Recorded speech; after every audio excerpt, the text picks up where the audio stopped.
The first thing I remember is the sound of a chair leg scraping across a plank floor. Not shouting, not crying, just that slow scrape in the bishop's kitchen, with the stove ticking behind us and rain tapping against the window glass. His wife had set coffee on the table, but nobody touched it. There were 6 of us in that room, and every man there knew we were not there to mend something. We were there to watch it be taken apart. The woman sat with her hands folded so tight her knuckles had gone white.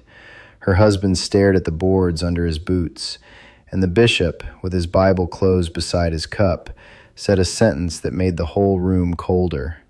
A man can call something order and still leave ruin behind him. I did not understand that fully that night. I thought I was only a witness to another family's sorrow. Then, not long after, he turned his eyes toward my house. My name is Jonas. I am a husband, a father, and the head of a household in an old order Amish community.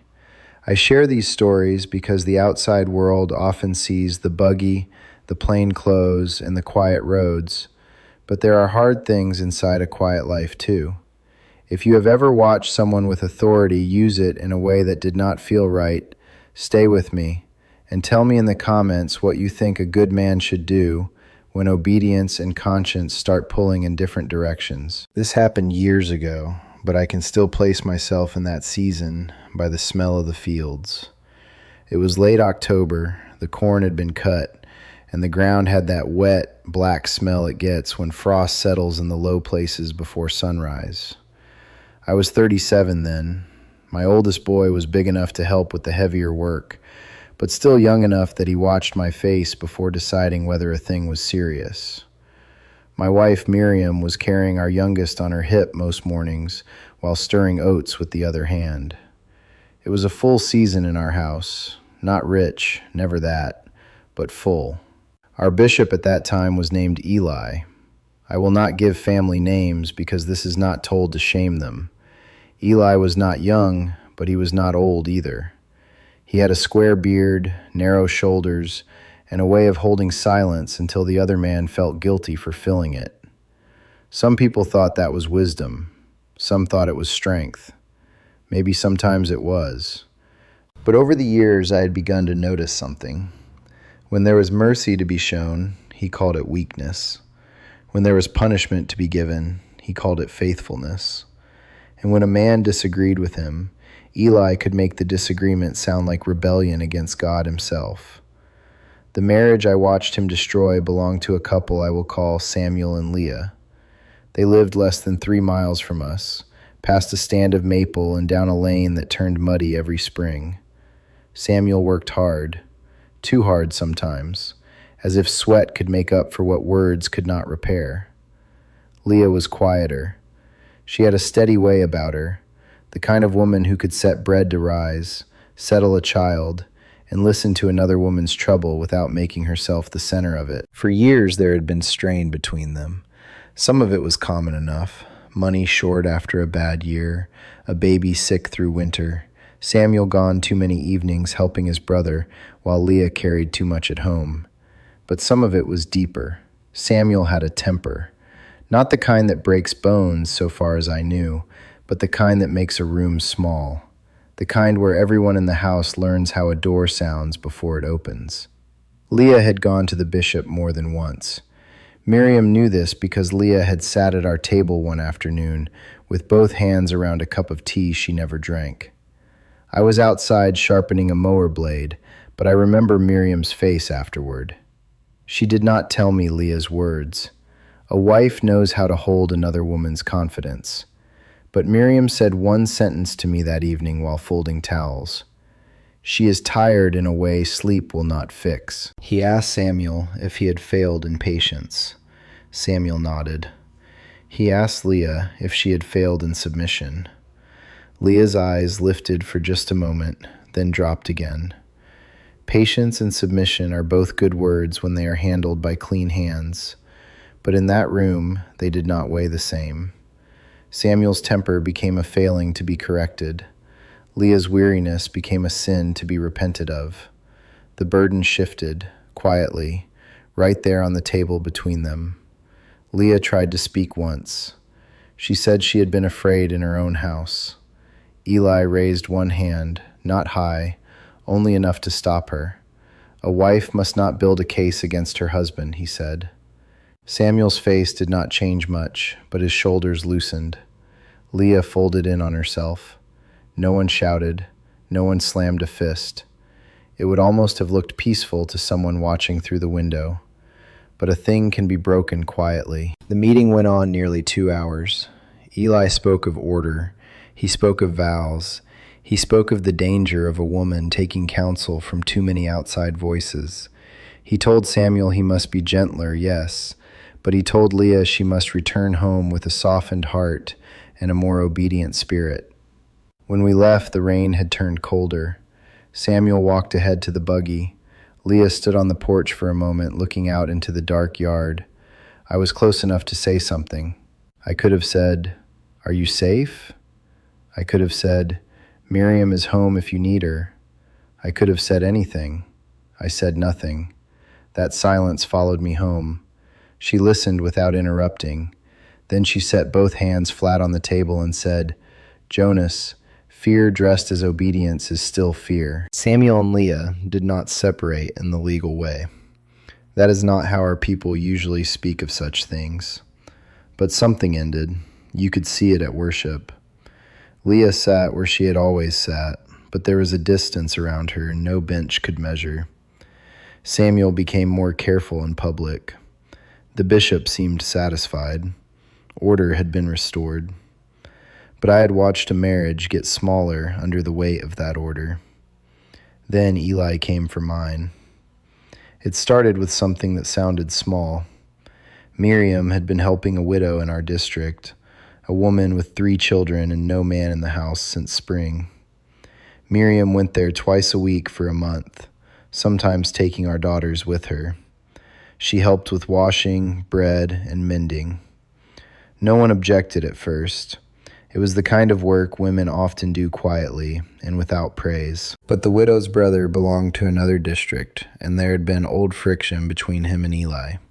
I did not know all of it. I only knew that one Sunday after worship, Eli pulled me aside near the barn and asked why my wife was spending so much time in a house tied to a troublesome family. I thought he was asking a question. I answered it plainly. "Because she needs help," I said. "Need is not the only thing a household must consider," he said. A week later, one of the ministers asked if Miriam had been speaking against church council with the widow. She had not. Then someone asked why my daughters were being taken into another family's burden so often. Then Eli suggested that perhaps I was not keeping proper order in my own house if Miriam felt free to make those choices without stronger guidance. She did not flare up. Miriam was never careless with words. She leaned against the doorframe, tired from the day, and said, "I will stop going if you ask me to," because she meant it. Not because she agreed, because she had chosen to be my wife, and in our way of life, a wife carries her husband's decisions even when they bruise her own conscience. I looked at her standing there with flour still on the side of her apron and a baby fussing in the house behind her, and I saw what Eli had done to Leah. I saw how a woman can be made smaller one obedient step at a time. I said, "No, you will not stop because I am afraid." 2 days later, Eli came to our house. It was a gray afternoon with sleet ticking against the kitchen window. He sat at my table. Miriam poured coffee because that is what hospitality requires, even when trouble is sitting in the chair. Eli spoke kindly at first. He said he was concerned for the unity of the church. He said a household must not set its private feelings above counsel. He said a wife with too much independence can lead children into confusion. Then Eli said, Miriam's helping that widow should stop until the ministry had clarity. I asked him what sin had been committed. I asked again, softer, what sin has been committed? That was when I knew he did not have a charge. He had a preference, and he wanted to dress it in church clothes. I did not raise my voice. I wish I could say that was because I was holy, but mostly it was because I knew if I raised it, he would use that against me. I said Miriam had my blessing to help a widow. I said my daughters would learn mercy by seeing mercy done. I said if he had a scripture to show me where that was wrong, I would hear it. Eli's face hardened in a way I had seen before. He said, "Jonas, be careful that pride does not make you deaf." Maybe pride was there. I cannot pretend my heart was spotless. A man can be right about a thing and still enjoy resisting too much. I had to take that before God later. But in that moment, what I felt strongest was not pride. It was a fear that if I yielded, I would be teaching my sons that authority means never asking whether a thing is just. And I would be teaching my daughters that goodness must always wait for permission from a man who is not carrying the burden. When we met, I did not accuse Eli of destroying Samuel and Leah's marriage. I wanted to. The words were hot in me. But hot words can burn the wrong thing. Instead, I spoke only of my house. I said Miriam had acted with my knowledge. I said helping a widow was not disorder. I said if the ministry believed my household had sinned, I asked them to name the sin plainly so I could answer it plainly. One of the older ministers, a man who had said almost nothing for years unless the words were necessary, cleared his throat. He looked at Eli, then at me. "Mercy does not weaken a house," he said. The matter did not disappear that day, but it changed shape. Eli could not press it as hard with another minister unwilling to carry the same weight. Miriam kept helping the widow, though less often for a while, because we were careful, not fearful, careful. There is a difference. As for Samuel and Leah, their story did not repair itself in any simple way. I will not pretend my standing up later fixed what my silence had helped leave broken. Leah lived under that roof a long time. Samuel softened in some ways as he aged, at least in public. Whether her heart found rest, I do not know. That uncertainty is part of the weight I still carry. Authority is needed. A home needs order. A church needs shepherding. Children need a father who does not drift wherever feelings take him. I believe those things more now, not less. But authority is not proven by how quickly others bend. It is proven by what happens to the weakest person in the room when authority speaks. That is the lesson I carried back into my own marriage. Leadership in a home is not the right to make every decision without being questioned. It is the duty to answer before God for how your decisions land on the people who trust you. Miriam is my wife, not my hired hand. My children are my children, not proof of my importance. And the church, at its best, is not meant to crush the bruised reed while congratulating itself for keeping order. I still believe in obedience, but obedience without conscience can become cowardice, and conscience without humility can become rebellion. A man has to walk between those two ditches with his eyes open. That night in the bishop's kitchen, I failed to speak. Later, at my own table, I found the words. I wish it had been the other way around. I wish I had been brave sooner. But sometimes God uses the memory of one failure to keep a man from repeating it when the next test comes. So I put my hand on the table, kept my voice low, and asked him to name the sin. If this story stayed with you, subscribe for more stories from Amish life told from the inside with the weight and honesty they deserve.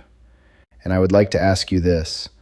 When a leader uses the language of faith to control instead of guide, where do you think a husband or father should draw the line? Leave your thoughts below. I read them, and I think on them more than you may know.